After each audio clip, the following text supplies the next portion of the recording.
네, 할렐루야. 1월 22일 수요일 짱목과 말씀 수다의 시간입니다. 오늘 주시는 말씀은 창세기 8장 13절부터 22절의 내용의 말씀입니다. 하나님 말씀을 보시겠습니다. 601년 첫째 달, 곧 그 달 초하룻 날에 땅 위에서 물이 거친지라. 노아가 방주 뚜껑을 제치고 본즉 지면에서 물이 거쳤더니 둘째 달 20일의 날에 땅이 말랐더라. 하나님이 노아에게 말씀하여 이르시되 너는 내 아내와 내 아들들과 내 며느리들과 함께 방주에서 나오고 너와 함께한 모든 혈육 있는 생물 곧 새와 가축과 땅에 기는 모든 것을 다 이끌어내라. 이것들이 땅에서 생육하고 땅에서 번성하리라 하시매 노아가 그 아들들과 그의 아내와 그 며느리들과 함께 나왔고 땅 위의 동물 곧 모든 짐승과 모든 기는 것과 모든 새도 그 종류대로 방주에서 나왔더라. 노아가 여호와께 제단을 쌓고 모든 정결한 짐승과 모든 정결한 새 중에서 제물을 취하여 번제로 제단에 드렸더니 여호와께서 그 향기를 받으시고 그 중심에 이르시되 내가 다시는 사람으로 말미암아 땅을 저주하지 아니하리니 이는 사람의 마음이 계획하는 바가 어려서부터 악함이라. 내가 전에 행한 것 같이 모든 생물을 다시 멸하지 아니하리니 땅이 있을 동안에는 심음과 거둠과 추위와 더위와 여름과 겨울과 낮과 밤이 쉬지 아니하리라.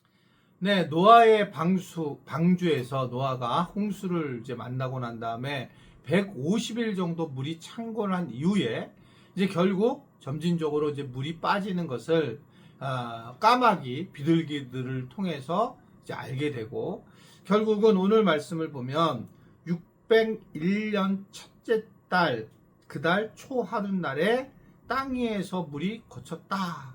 그러면서 결국 그때 이제 이 노아는 방주에서 나오는 일을 행하게 됩니다. 노아의 방주가 정말 있었을까라고 할 때에 실제적으로 있느냐 없느냐는 중요하진 않는 거지만 그래도 이제 그 아라랏산이 노아의 방주의 그 어떤 파손된 그런 이 배 모양이라든지 파손된 것이 이제 발견돼서 신문에 나온 적은 있어요. 즉, 이 산 꼭대기에 이제 배 모양이 드러나서 나왔기 때문에 물이 빠지면서 산 꼭대기에 이제 그 배가 있었다라고 하는 것을 이제 얘기하는 것이 여러 번 아마 아시겠지만 이제 신문에서 나온 적이 있었어요.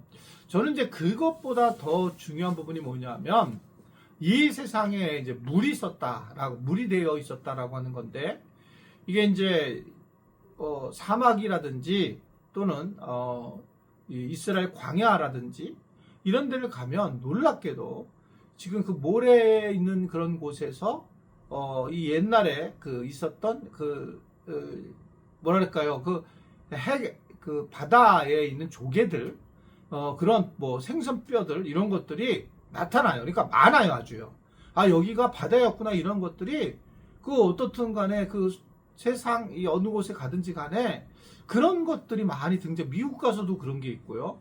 그러니까 이게 실질적으로 바다였다라고 하는 것에 대해서는 뭐 아마 과학자들도 인정을 할 거예요. 세상이 바다로 이렇게 덮였었다라고 하는 것은 어떻게 이게 육지로 바뀌었느냐라고 하는 것은 이제 과학적 의견이 다르지만 또 성경에서 말하는 걸 다르지만 근본적으로 그렇게 이제 생각을 하는 경우가 많이 있습니다.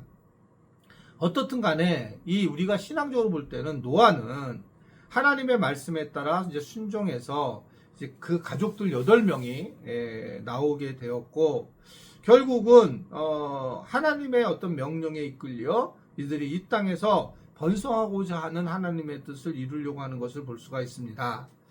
여기서 우리가 늘 느낄 수 있는 것은 노아가 왜 당대의 완전한 의인이었고 이 완전한 사람이었을까 이렇게 얘기했을까라고 할 때에 그는 일단 하나님에게 철저히 순종한 사람으로 보여집니다. 오늘 나와서의 일들도 마찬가지인데 나와서 이제 번제를 드리라 하니까 번제를 드리고 또 나와라 하니까 나오고 이러면서 하나님께서 약속하신 부분에 대해서 그는 언약을 꼭 지켰던 사람으로 우리에게 다가오는 걸 볼 수가 있습니다.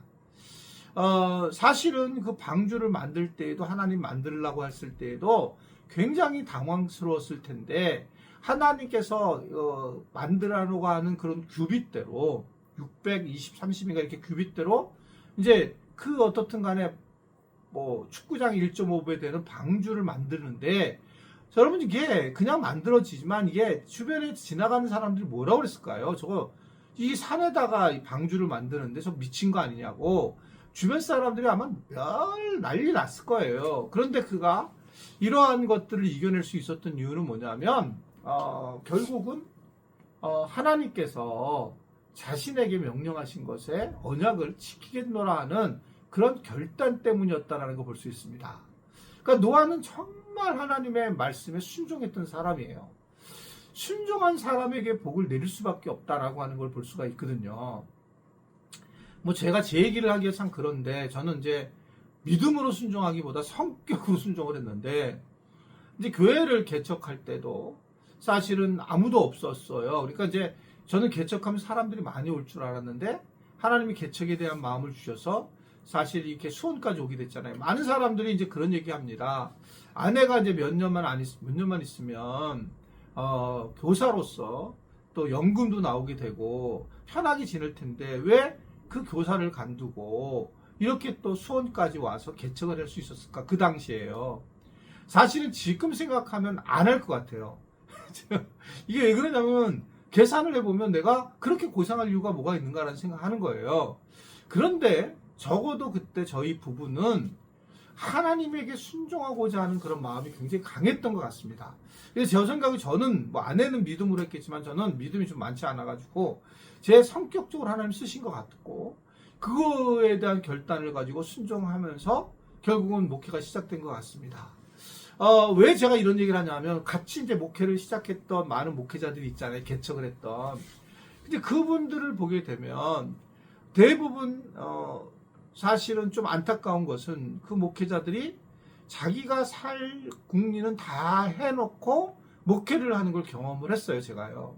그러니까 뭐 교사들도 그게 나쁘다는 게 아니고 안에 사모님이 교사인 분들이 아주 많죠. 그러니까 이제 그렇게 그냥 하고 살아가고 이랬단 말이죠. 근데 저희는 어떻든 간에 이런 결단할 수밖에 없고 하나님 말씀에 순종할 수밖에 없는 상황이 됐어요.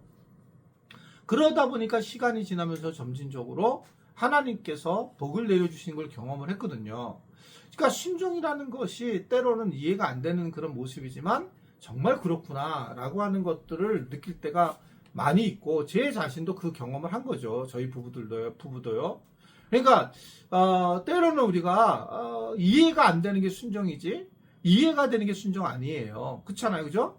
그러니까 결국 방주를 만들어라 했을 때 그냥 이해가 안 되지만 만든 거고 방주에 이제 물이 다 이제 빠졌다 나와라. 아 정말 저 다 빠졌을까? 이렇게 의심하는 게 아니라 나오는 거고 또 나가서 너가 번제를 드려라. 그러니까 번제를 드린 거예요.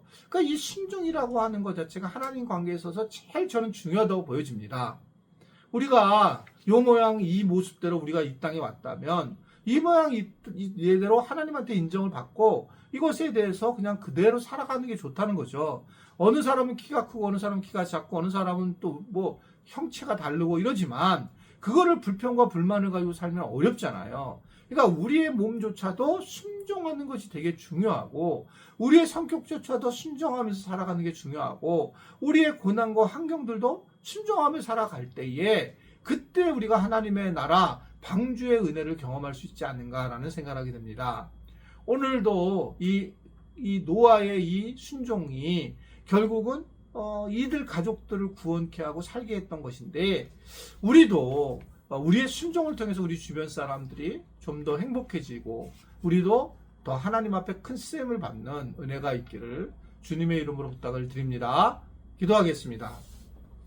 하나님 아버지, 우리 지체들이 때로 이해가 안 될 때마다 하나님을 진짜 만났다면 하나님께 순종할 줄 아는 우리 지체들이 되게 하시고 하나님 앞에 순종함으로써 하나님 이 땅에서 정말 넉넉히 우리에게 허락하신 은혜를 경험하도록 주님 도와주시고 인도하여 주옵소서.